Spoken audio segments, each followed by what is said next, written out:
再来看华人哦，最近有民众反映讲，艺物件机器内底哦有可能会当拗的刀啊等危险的物品，互家长是真烦恼。县政府是表示，已经要求厂商唔通放这款物件。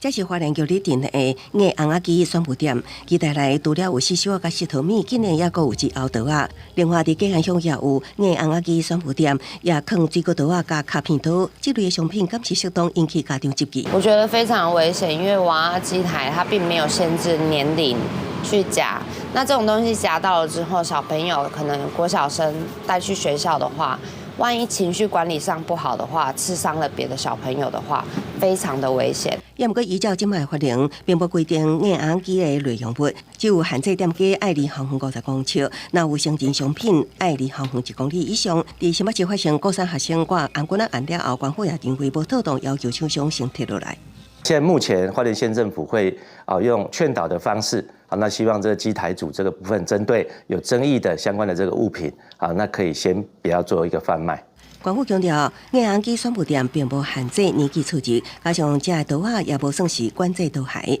警方关府拢无法可管，已经向经济部提出要求，希望会当定出标准，避免囡仔随意摕到。记者综合报道。